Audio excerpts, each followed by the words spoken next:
Eh bien salut tout le monde, c'est AZK, bienvenue pour ce DeFi Actu du 14 janvier 2025, j'espère que vous allez bien. Beaucoup de news pour aujourd'hui, forcément j'ai pas fait de DeFi Actu depuis quelques temps, donc ça s'est un peu accumulé, entre les jours où il se passait pas grand chose, ceux où j'avais la flemme de faire des DeFi Actu.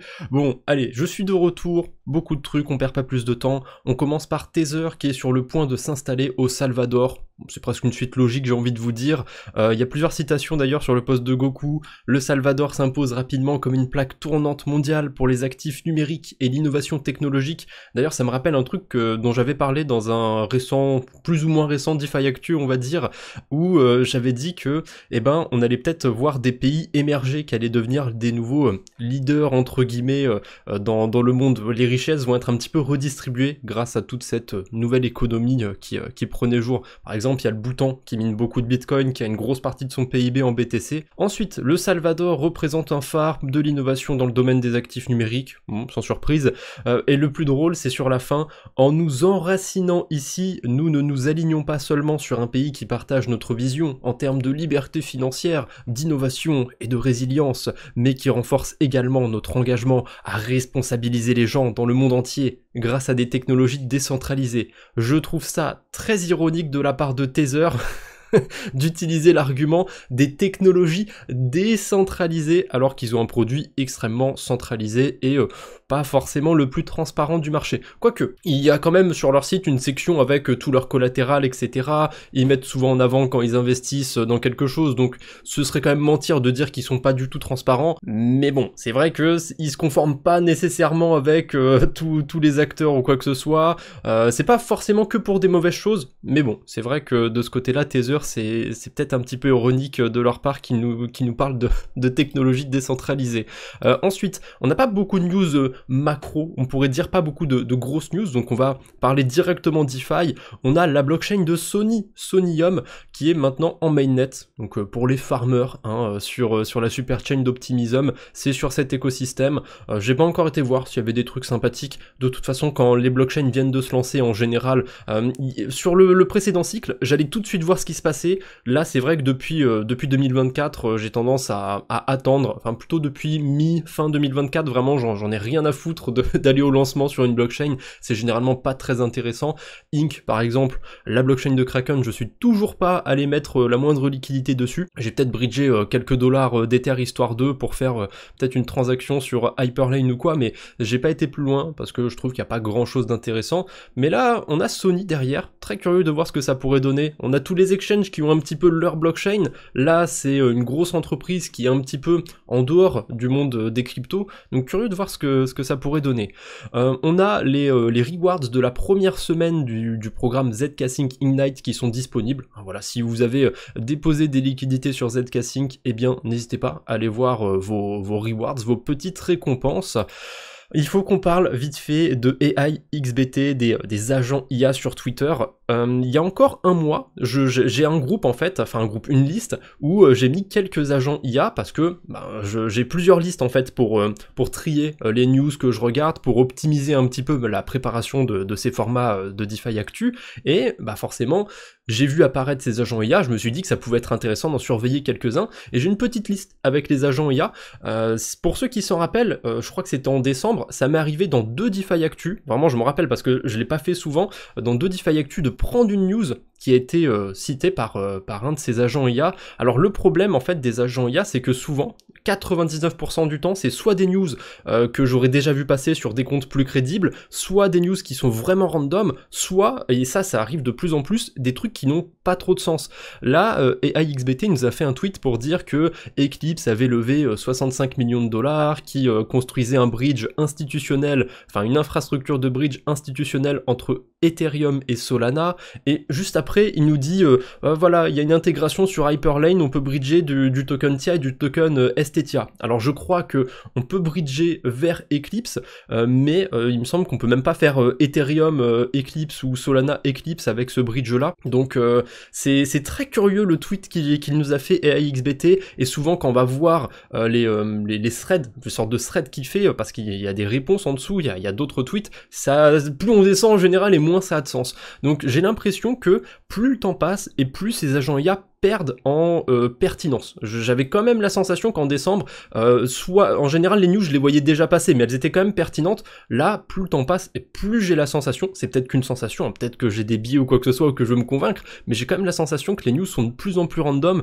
de moins en moins intéressantes. Et ça me rappelle, je crois que c'était Google ou Facebook ou je sais plus quelle grosse entreprise qui avait fait une expérience sur Twitter justement, je crois même qu'il y en a eu plusieurs, de lancer une IA qui allait apprendre un petit peu les coutumes du coin et qui en moins de 24 heures était devenu turbo-raciste. Je me dois quand même de donner un bon point à ces agents IA. Quand on arrive à les spécialiser sur un domaine en particulier, là je le trouve de moins en moins pertinent, mais il n'est pas devenu raciste ou quoi que ce soit, il n'est pas devenu trop problématique cet agent IA. Donc bon, il y a peut-être du positif autour de tout ça, mais honnêtement, pour surveiller régulièrement ces agents IA, je trouve que du côté Twitter, c'est pas ultra intéressant. Après, évidemment, c'est pas que ça, cette narrative, mais bon, j'en ai déjà parlé dans d'autres DeFi Actu, je suis de moins en moins hypé par cette narrative des agents IA, voire même pas du tout, à vrai dire.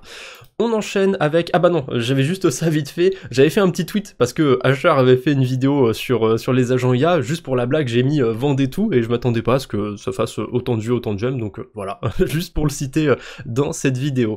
On enchaîne du coup cette fois-ci avec les mauvaises nouvelles du jour. Ah, il y en a eu quelques-unes quand même. Tout d'abord, il y a eu une fuite de données chez OpenSea. Alors c'est pas nouveau, ça date de... J'avais été voir l'article, je crois que c'était décembre 2022. Bon, en tout cas, c'était fin d'année 2022. 7 millions d'adresses mail qui sont rendues publiques. Ça, par contre, c'est récent, ça a été rendu public. Donc, attendez-vous à recevoir potentiellement des mails de phishing si vous êtes créé un compte sur OpenSea il y a au moins 2 ans, du coup, parce que c'était en 2022, cette fuite de données. Comme d'habitude, hein, les bons rappels de base hein, pour éviter le phishing, si vous avez un wallet Rabbi, si vous avez des extensions comme Pocket Universe ou Scam Sniffer, vous allez éviter une bonne partie des problèmes avec le phishing. Ensuite, on a un protocole sur Arbitrum, un protocole d'options qui s'est fait hacker a priori, et si jamais vous avez des approbations autour de MobiTrade, eh ben pensez à aller les revoquer. Vous pouvez faire ça du côté de revoke.cash, si j'oublie pas, je vous mettrai le lien dans la description, et probablement aussi du côté de Rabbi. Ensuite, on a eu un protocole qui s'appelle Uniland Finance qui a été hacké. Bon, c'est pas un énorme hack, a priori 200 000 $ de dérobés. Ah bah tiens, j'avais pas vu ça, sur leur compte Twitter, sur leur nom, c'est écrit Hub Agent IA. Donc forcément, voilà, autour de la narrative des agents IA, heureusement il n'y avait pas énormément de liquidité autour de ça, donc c'était un money market, a priori, autour de ces agents IA. On termine avec un petit rappel aussi autour des plateformes de prêt d'emprunt. Il y a encore une énième baleine qui s'est fait liquider 1,39 million de $ en BTC, parce que ça arrive souvent, il y a des gens qui vont faire du levier sur les plateformes de prêt d'emprunt comme AAV, ils vont déposer de l'Ether, du BTC ou d'autres collatéraux pour emprunter des stablecoins, et si jamais on emprunte un petit peu trop, si on est trop gourmand et qu'il y a un mouvement de marché baissier, on peut se faire liquider, ça arrive tout le temps. Dès qu'il y a un -5, -10, -15, -20% sur BTC en une période relativement courte, là on a fait quoi, -20% sur même pas un mois, donc c'est relativement court, il y a toujours des gens qui se font liquider, donc soyez prudents sur les plateformes de prêt d'emprunt, c'est un bon rappel pour vous dire de ne pas trop emprunter, surtout en fonction de la nature de votre collatéral. Hein. Plus le collatéral est dégène et risqué, moins il faut emprunter par-dessus, cela va de soi. Ensuite, je sais pas trop comment le caler, je sais pas si je devais en faire une section à part ou quoi que ce soit, mais il y a tout le temps des déblocages de tokens. Je me suis dit que ça pourrait être sympa d'en faire une petite catégorie à part. Bon, pour l'instant, je vais le caler dans les mauvaises nouvelles, je suis pas sûr que ce soit je suis pas sûr que ce soit à sa place en fait, mais bon, de temps en temps ça peut être des mauvaises nouvelles sur certains coins, donc on a beaucoup de déblocages, le gros déblocage surtout de la semaine, ça va être du côté de Ondo, le 18 janvier 2025, 134% de la circulating supply qui est émise, donc du jour au lendemain il y aura 2 fois plus de tokens Ondo, ça veut pas dire que ça peut pas dumper le 18 janvier ou un petit peu après, mais bon, quand c'est gros comme ça a tendance à être pricé un petit peu en avance. On peut noter aussi Cloud, le même jour, 27% de la circulating supply, donc plus 27% de tokens en plus sur une seule journée, c'est quand même pas mal. Ensuite, on a du Arbitrum, bon, Eigenlayer, c'est un tout petit déblocage, du Starknet, du Ape, du Sei aussi, éventuellement. Voilà, il y a tout le temps des déblocages. Souvent, ça va être des petits déblocages par-ci par-là, mais là, pour le coup, il y avait quand même un gros déblocage du côté d'Ondo, donc je voulais en parler dans cette vidéo. Allez, comme d'habitude, après les mauvaises nouvelles, on enchaîne avec les levées de fonds, c'est bien, il y en a qui suivent, ça fait quand même un petit moment que j'ai instauré ces petites habitudes. Donc on commence par Superseed, une blockchain Layer 2 d'Ethereum qui a levé 4,5 millions de dollars sur une public sale. Alors je connais de nom le projet, je sais qu'ils ont fait pas mal de quêtes du côté de Layer 3, mais j'ai pas plus creusé que ça, je crois que j'ai même pas fait les quêtes du côté de Layer 3, mais bon, pour ceux qui auraient fait les quêtes justement, ça peut peut-être vous intéresser.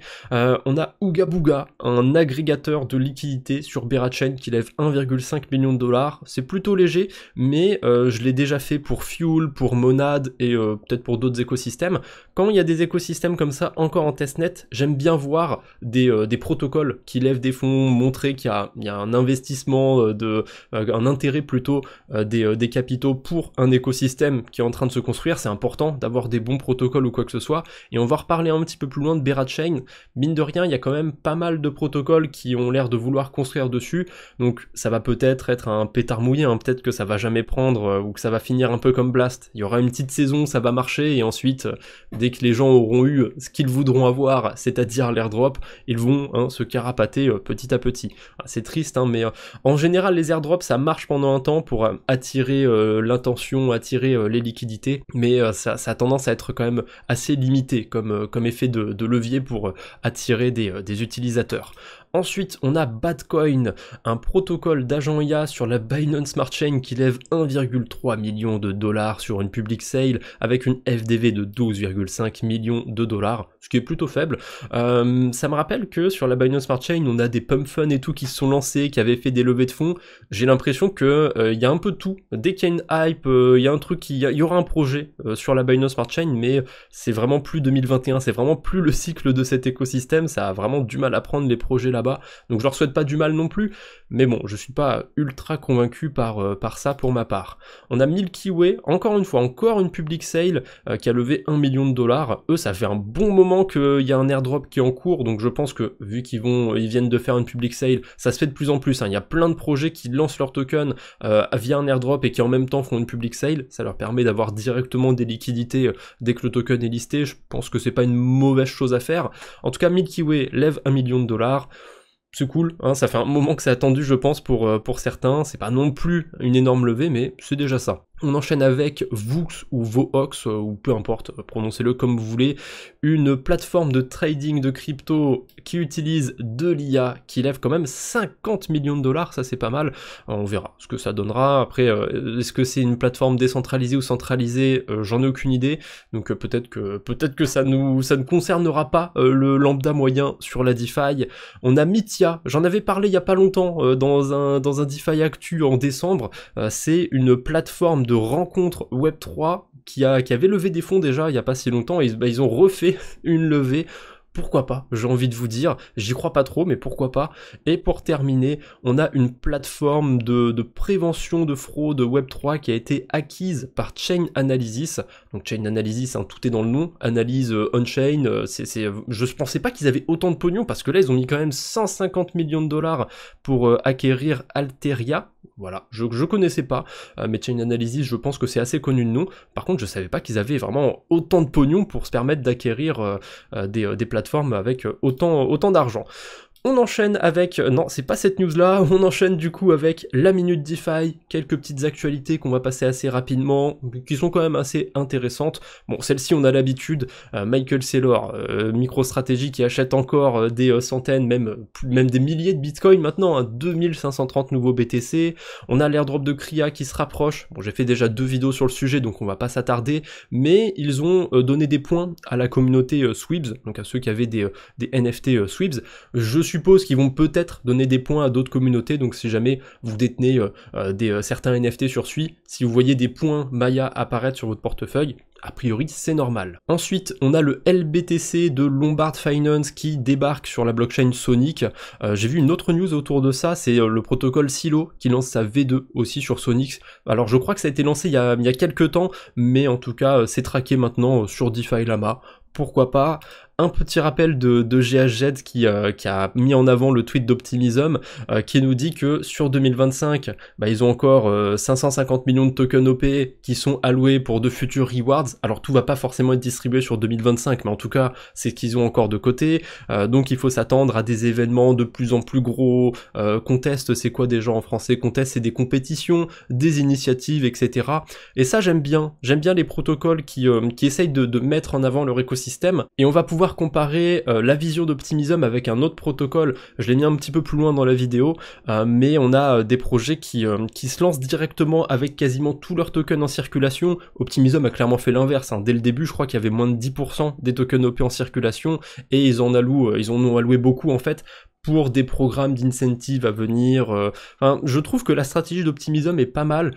Il y a de plus en plus de protocoles qui essayent de se précipiter, on va dire, de lancer leurs produits, de donner beaucoup de tokens d'un coup. Je suis pas sûr que ce soit particulièrement une bonne idée, mais on va en reparler. On est toujours sur la minute DeFi. Un autre petit rappel, si jamais vous avez farmé l'airdrop de Bluefin, il y a des tokens qui a été vestés. Il y en a une partie qui a été débloquée le 11 janvier, l'autre, la dernière partie, la partie finale, sera débloquée le 11 février. Donc je referai un rappel d'ici là, mais vous avez le lien dans la description. Pensez à vérifier si vous êtes éligible, si vous étiez éligible déjà à l'airdrop quand il est tombé, pensez à récupérer d'autres tokens que vous pouvez récupérer. Ensuite, un autre rappel du côté de mode, l'époque 6 est terminé, donc il y a des rewards en token OP à aller récupérer pour ceux qui ont staké et voté avec leur token mode. Bon, moi pour le coup, je pense pas continuer de farmer de ce côté-là, mais si jamais vous avez staké, voté avec vos tokens mode, pensez à réclamer votre airdrop. Je vous mettrai le lien en description évidemment. Et on peut enchaîner avec le reste de l'actualité. On a quelques trucs autour de l'écosystème de Bera Chain. J'ai dit un peu plus tôt qu'on en reparlerait. Donc on a Solve Protocol qui va lancer un produit autour de Bera Chain, le solvebtc.bera. Ils ont plusieurs coins qui permettent de farmer sur plusieurs écosystèmes. Ils ont un produit autour de Babylone, un produit autour d'Ethena, un autre autour de Jupiter et un autre autour de la blockchain Core, si je dis pas de bêtises. Donc bon, ils déploient de plus en plus, pourquoi pas. Après, pour ce qui est de l'airdrop initial de Solve, c'est trop tard pour se lancer dessus, puisque ça devrait être listé dans les prochains jours sur Binance. Ensuite, on a Listadao, un gros protocole aussi sur la Binance Smart Chain, qui se lance aussi sur les vaults, enfin pas sur Bera Chain, du coup les vaults ils sont sur Ethereum ou sur la Binance Smart Chain. Les vaults pour le coup ils sont pas sur la Bera Chain puisque ça existe pas encore. Je suppose que là ce vault il devrait être sur la Binance Smart Chain, vu que le protocole est sur cet écosystème.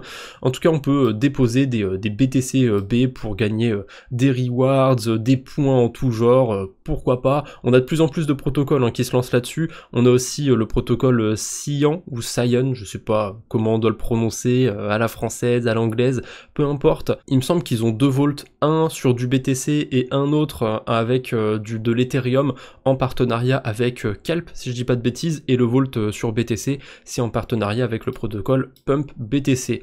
Un dernier protocole aussi qui s'est lancé autour de Bera Chain, c'est Hourglass. Alors Hourglass, c'est un truc un petit peu dégène, ça vous permet de sacrifier littéralement vos liquidités pour avoir des points. Typiquement sur Lombard ici, sur le Vault, vous pouvez sacrifier vos liquidités pour avoir 264 fois plus de points, enfin non, 44 fois plus de points sur Lombard, donc c'est un multiplicateur de 264, c'est complètement stupide, complètement débile, enfin, sur le papier, évidemment, claquer des liquidités pour récupérer des points qui n'ont aucune valeur au moment où on les récupère, mais sur lesquels on estime qu'ils vaudront plus cher plus tard. Ça peut se faire, il y a des gens qui ont tenté ce genre de stratégie, il y a des protocoles sur lesquels ça marche, il y en a sur lesquels ça marche moins bien, on va dire, voire pas du tout. Donc c'est un petit peu le jeu, on sacrifie quelque chose pour spéculer sur autre chose. Bon, je suis pas là pour vous dire c'est super, claquez toutes vos liquidités sur Hourglass, mais en tout cas, ils ont lancé un vault autour de Bera Chain, pour ceux que ça intéresse. Pourquoi pas, mais clairement c'est pas un produit pour moi. Moi j'aime pas ce genre de produit où on peut sacrifier ses liquidités pour avoir des points, mais il faut tout pour faire un monde. Donc comme j'avais plein de news sur Bera Chain, j'en ai profité pour partager ça. On enchaîne avec TimeSwap. Ça me fait plaisir, TimeSwap c'est un protocole que j'aime bien, donc je l'avais déjà partagé dans un autre DeFi Actu, leur token arrive, d'ailleurs le token va être listé directement sur Hyperliquid, et eux aussi ils vont faire une public sale en même temps, enfin un petit peu avant leur airdrop, et tous les tokens de la public sale et de l'airdrop seront lancés en même temps. D'ailleurs il y a une phase de whitelist, donc si jamais vous êtes un utilisateur d'Hyperliquid, si vous avez pas mal utilisé TimeSwap, que vous détenez certains NFT autour de TimeSwap, vous serez éligible à la whitelist, vous pourrez participer à cette public sale en avance. Bon, moi je suis pas très fan des public sales, j'ai farmé du côté de TimeSwap, donc je suis pas convaincu que j'irai y participer, mais encore une fois, je vois la news passer, donc je la partage. Les détails d'ailleurs autour de cette public sale, le token sera vendu autour de 1 centime avec une FDV de 20 millions de dollars, ce que je trouve correct, hein, sachant qu'il y aura que 20% des tokens dispo au début, ça veut dire que la market cap du projet, prévu en tout cas, ce serait 4 millions de dollars de market cap, ce que je trouve relativement ok hein, pour le projet que c'est. En plus de ça, ils seront listés sur Hyperliquid, c'est un des premiers projets à être listé directement dessus, donc ça aura peut-être un petit effet de hype, j'en ai aucune idée, hein. Je pose ça ici, j'en sais rien, on verra bien, mais TimeSwap c'est un projet de cœur, donc je suis curieux de voir ce que ça va donner. Dans tous les cas, j'ai farmé un peu sur TimeSwap, j'aurai des tokens, donc hâte de voir si c'était intéressant ou pas de farmer sur le protocole. En tout cas, les stratégies que j'ai faites sur TimeSwap étaient plutôt intéressantes jusqu'ici, donc je peux que être content de toute façon d'avoir cet airdrop. J'avais dit que j'allais parler d'un airdrop qui est un petit peu à l'opposé d'Optimism. Donc Optimism, leur stratégie c'était de donner assez peu de tokens au début et de garder une grosse partie de leur supply pour incentiver au fil du temps leur écosystème. Là, on a un projet NFT qui s'appelle Azuki qui va lancer son token de gouvernance. Je vois pas en quoi c'est intéressant d'avoir un token de gouvernance sur une collection de NFT. Techniquement, les NFT, ça peut déjà agir comme un token de gouvernance, donc rien que sur le papier, je trouve que ça n'a aucun sens, et ils vont airdropper 50,5% de leur total supply à la communauté.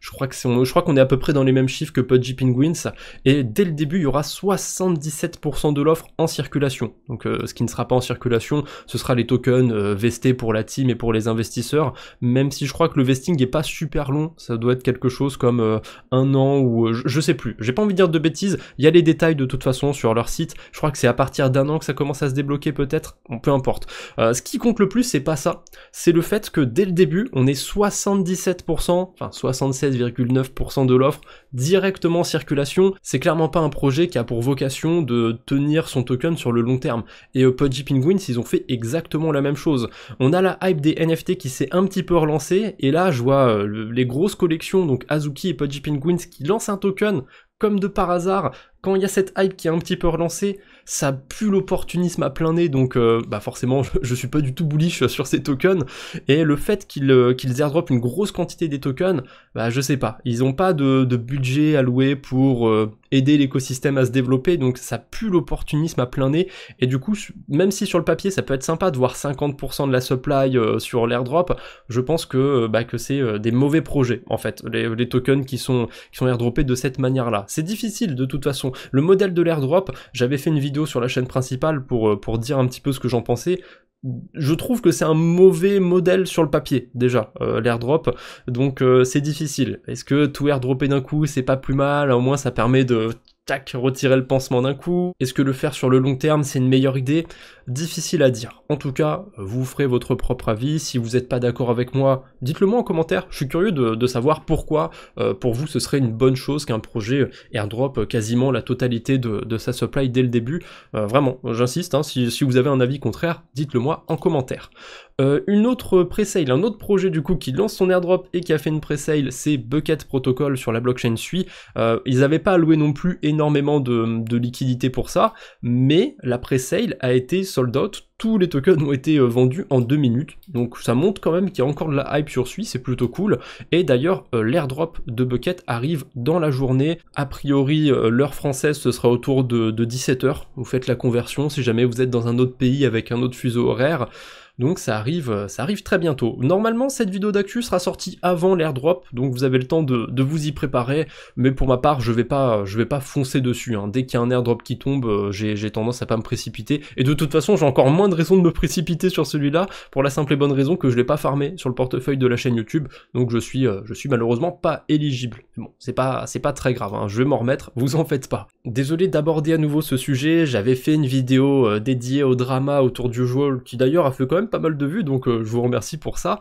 Il y a quelqu'un qui a investi sur le projet Usual Money et qui a fait plusieurs posts pour défendre un petit peu le projet, et ce que je trouve complètement absurde dans ces posts, c'est qu'il nous dit que voilà, j'ai investi dans le projet, je suis biaisé, mais il nous dit clairement qu'il a minté des USD 0++ à 1$, alors que hein, si le cœur en fait de ce drama, c'est que c'est un token de bond, c'était pas censé valoir 1$, donc le gars il était au courant du fonctionnement du protocole, il était au courant de tout, il a investi dans le projet, mais il a quand même minté plein d'USD 0++ à 1$, donc il est techniquement lésé de ce côté-là, et c'est quand même de la faute des utilisateurs qui ont pas lu la documentation.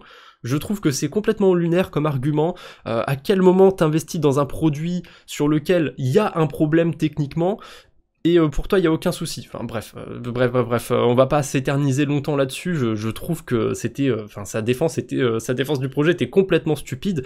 Pour moi, Usual Money, ils ont fait un truc qui est vraiment pas classe. Alors certes, c'était dans la documentation, j'ai même retrouvé un post de septembre où ils l'avaient dit, ils avaient fait un post pour dire c'est pas un stablecoin, c'est un token de bond, machin truc. Bon, le problème c'est que le post a fait 5000 vues, donc je trouve que ils ont pas non plus trop mis en avant le truc, et ils ont un petit peu marketé aussi leur produit comme un stablecoin. Il y avait un post aussi où ils ont fait la confusion, où ils l'ont clairement noté stablecoin, et aussi le nom est assez confusant. Donc je vais pas m'attarder plus que ça sur le drama, j'ai mon avis sur le sujet, vous avez le droit d'avoir un avis opposé au mien, mais je trouve qu'ils ont très mal géré leurs produits et qu'ils ont un peu profité en fait de leur communauté des dégènes qui allaient farmer des points et du yield. Clairement ça m'a pas trop plu de la part du Usual Money. En plus, encore une fois, c'est un projet français, alors il y a quand même quelques projets français qui sont bons, hein, Morpho, Angle, ça reste des très bons projets, mais bon, malheureusement le commun des mortels retient que le négatif, et du coup on a l'impression que tous les projets français sont des catastrophes,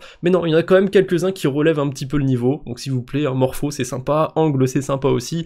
Bref, on a un truc un peu random sur Polymarket, donc encore des prédictions, enfin des gens qui vont faire des paris autour de ce que va dire Donald Trump, cette fois-ci c'est pour son discours d'investiture.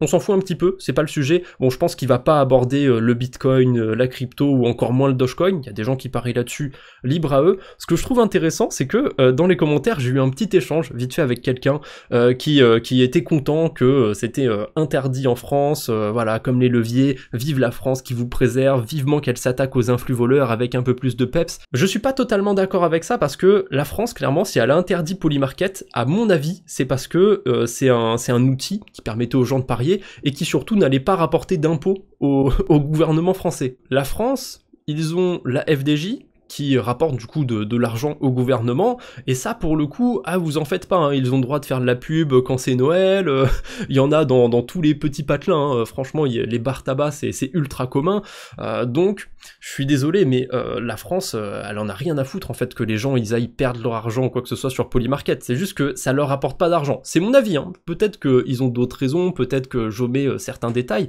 mais je pense que si Polymarket a été interdit, c'est bêtement parce que ça rapporte pas de thunes à la France, et même s'ils interdisaient la FDJ, la France, ben les gens trouveraient toujours des moyens de parier sur quelque chose. Les gens qui ont vraiment envie de jouer, qui ont vraiment envie de risquer leur argent, ils trouveront des moyens, et c'est peut-être pas plus mal au final qu'on ait une solution comme la FDJ, qui est pas une bonne solution, hein. Je le dis clairement, je vends pas le truc, je trouve que c'est une très mauvaise chose, mais bon, est-ce que vous préférez quelque chose qui est plus ou moins officiel, ou est-ce que vous préférez que les gens aillent jouer à des bonnetos ou quoi dans la rue ou quoi que ce soit?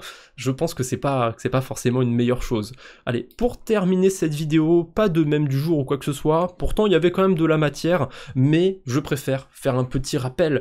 La guilde des carabistouilleurs sur Layer 3 recrute encore, j'ai fait de la place. Les membres inactifs qui ne carabistouillent pas, qui sont des faux carabistouilleurs. Ils sont venus dans l'optique de me faire croire qu'ils allaient carabistouiller, qu'ils n'ont pas carabistouillé. C'est pas bien. Donc il y a quelques places qui se sont libérées, et je vois qu'il y a encore quelques carabistouilleurs qui, ils mettent pas trop du leur, donc il y a des chances qu'il y ait encore d'autres places qui se libèrent.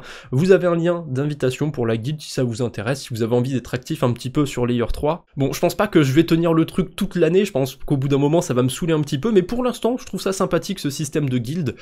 Et encore une fois, l'objectif c'est d'atteindre le top 100, on en est où? On en est où sur la guilde? On est 143ème, on a reculé un petit peu, on était 141ème, j'aimerais vraiment qu'on atteigne le top 100, ce serait incroyable.